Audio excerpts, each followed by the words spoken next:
Bismillahirrahmanirrahim. Assalamualaikum warahmatullahi wabarakatuh. Alhamdulillahi rabbil alamin. Alhamdulillahi wa kafa. Wassalatu wassalamu ala nabiyyina al-mustafa wa ala alihi wa ashabihi ahli sidqi wal wafa. Allahumma salli wa sallim ala Sayyidina Muhammad wa ala ali Sayyidina Muhammad. Subuhun kudusun Rabbuna wa Rabbul malaikati. Muslimin, muslimat, saimin, saimat yang dimuliakan Allah subhanahu wa ta'ala.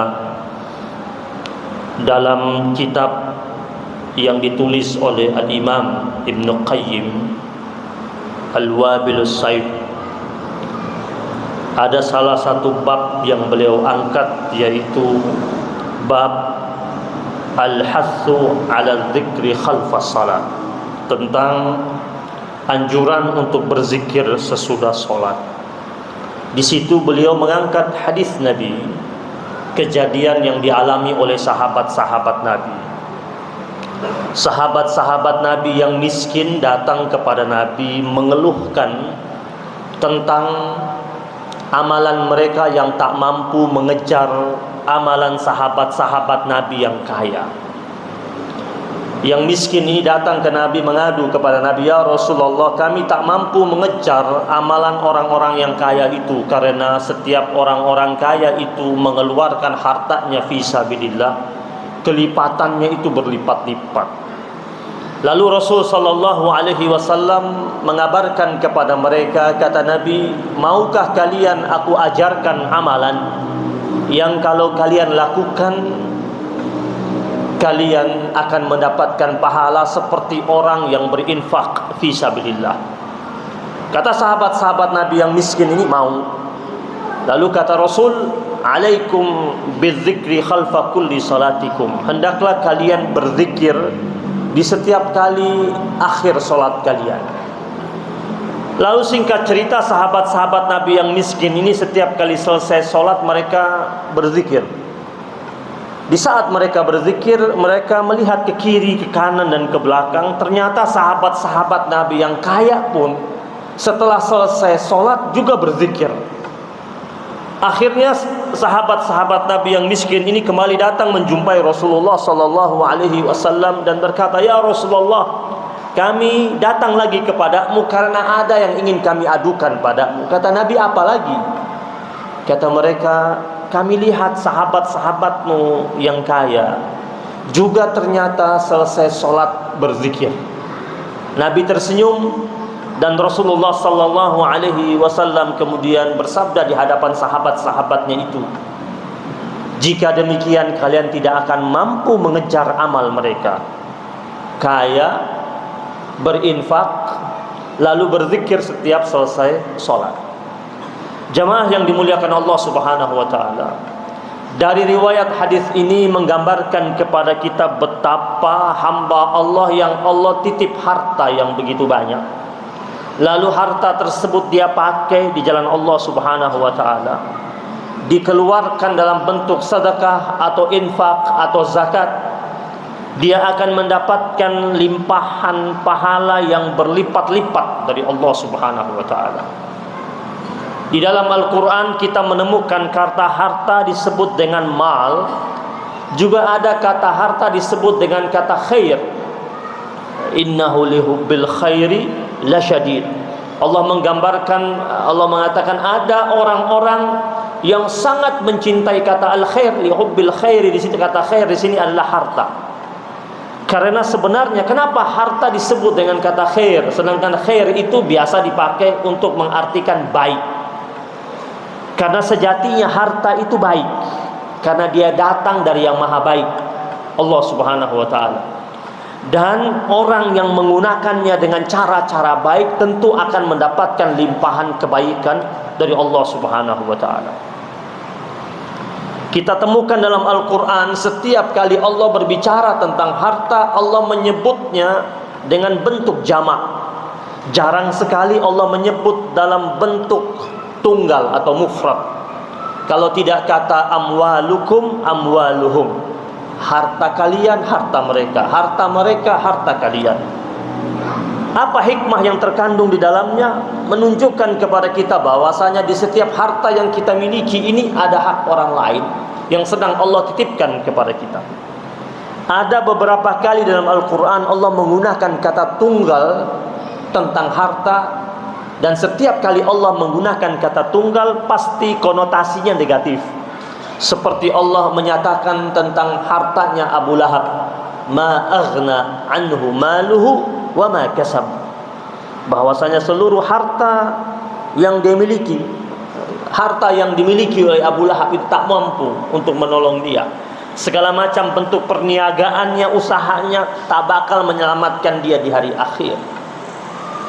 Jemaah yang dimuliakan Allah Subhanahu wa ta'ala, di bulan Ramadan, di penghujung amaliyah ibadah puasa kita di bulan Ramadan, kita diperintahkan untuk menyempurnakannya dengan melakukan ibadah sosial, yaitu mengeluarkan zakat.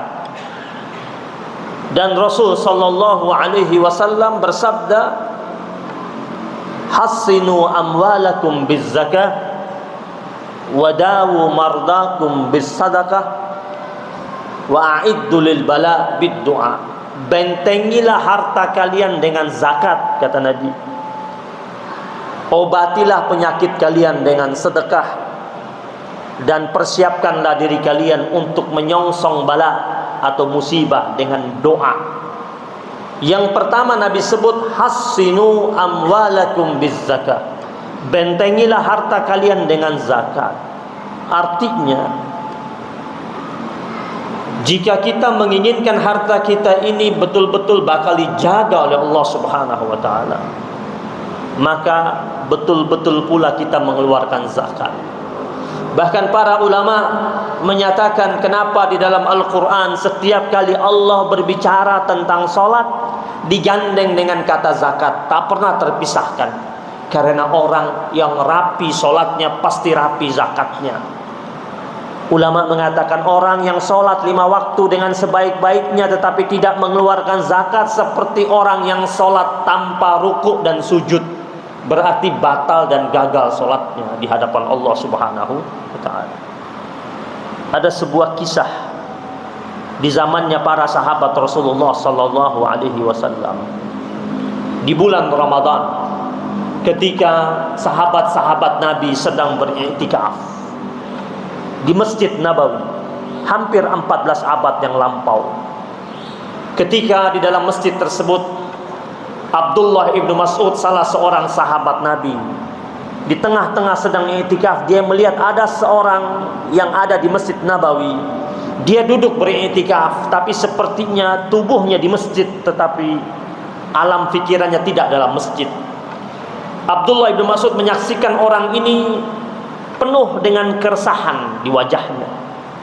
Lalu kata Abdullah ibnu Mas'ud, apa yang terjadi dengan dirimu? Coba ceritakan padaku. Orang ini berusaha untuk menutupinya. Dia mengatakan tidak terjadi apa-apa dengan diriku.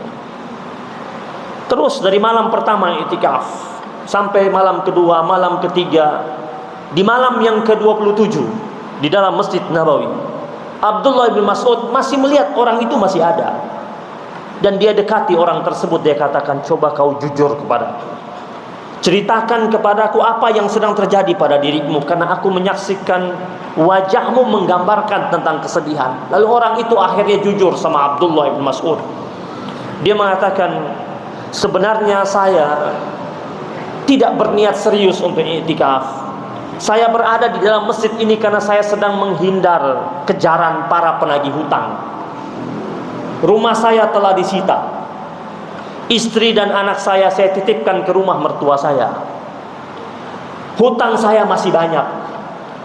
Para penagih mengejar-ngejar saya dan saya bersembunyi dalam masjid ini di akhir Ramadan. Bergabung, berhimpun di tengah lautan manusia yang sedang beriktikaf di dalam Masjid Nabawi. Dia menceritakan tentang kesedihan hidupnya. Lalu Abdullah ibn Mas'ud radhiyallahu taala anhu, sahabat Nabi yang sudah mengangkat niat iktikaf dari awal tanggal 21. Tiba-tiba menarik tangan orang itu dan mengajaknya keluar, dan orang itu berusaha menepis tangan Abdullah ibn Mas'ud karena dia tidak menginginkan Abdullah ibn Mas'ud keluar dari masjid, karena kalau dia keluar dari masjid batal iktikafnya. Tetapi Abdullah ibn Mas'ud cukup kuat cengkraman tangannya, dia tarik orang tersebut, dia ajak ke samping masjid, yaitu makamnya Rasulullah sallallahu alaihi wasallam. Dan ketika mereka berdiri tepat di pusaranya Rasul, dengan mulut yang bergetar dan mata yang berkaca-kaca, Abdullah ibn Mas'ud berkata kepada orang tersebut, "Wahai saudaraku, kau dengar baik-baik. Demi Allah yang mengutus Muhammad sebagai Rasulnya,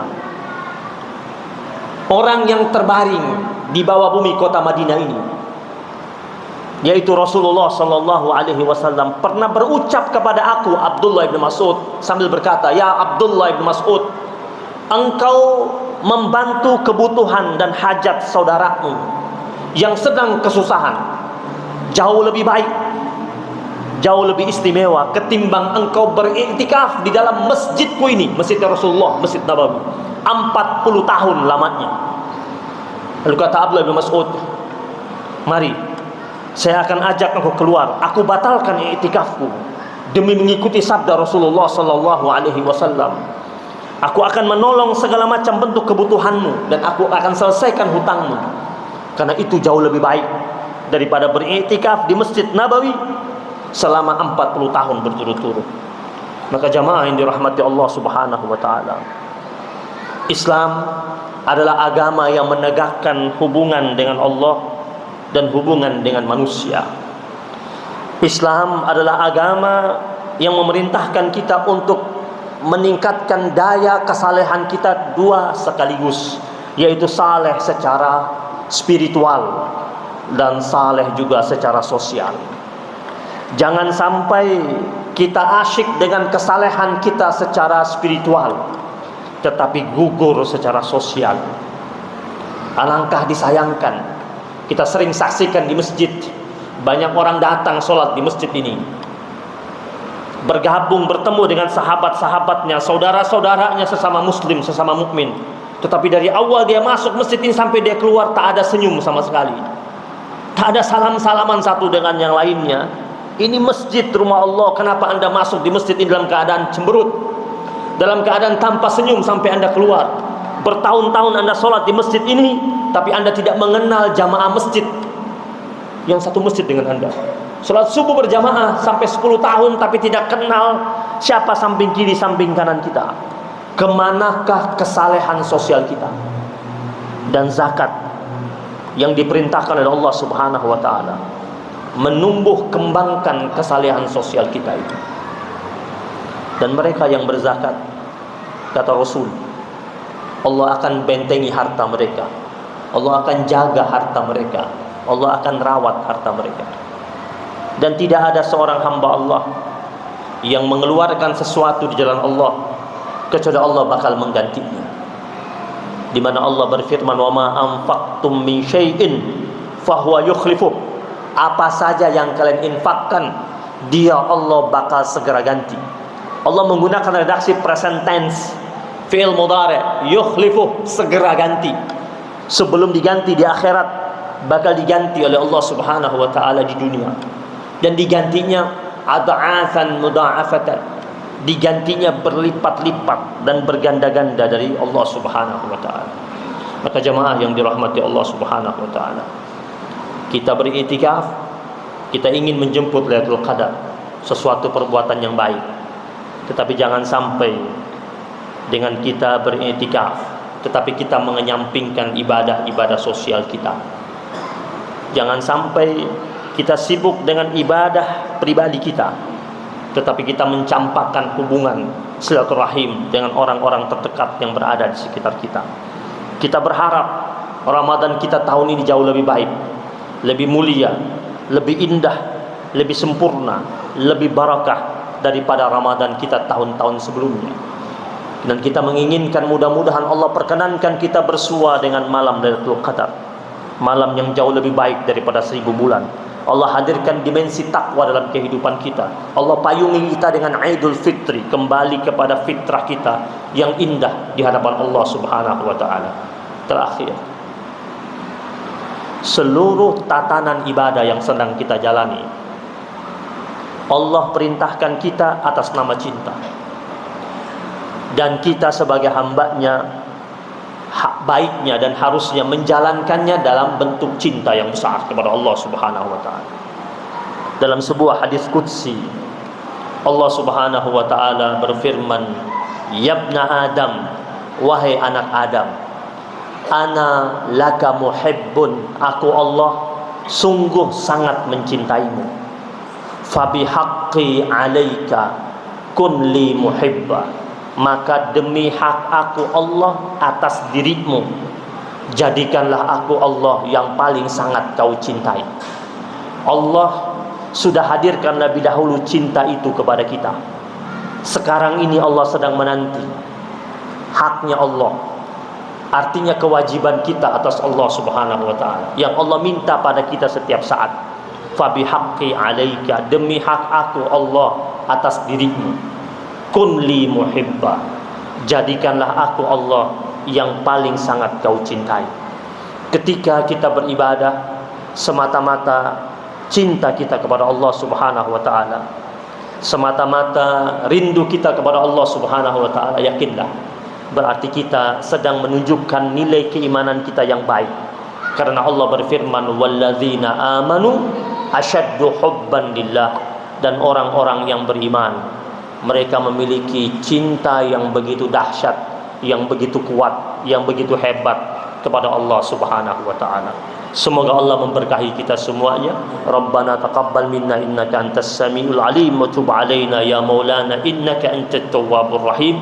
Wa sallallahu ala sayyidina Muhammadin nabiyil ummi wa ala alihi wa sahbihi wa baraka wa sallam. Alhamdulillahi rabbil alamin. Summa assalamu alaikum warahmatullahi wabarakatuh.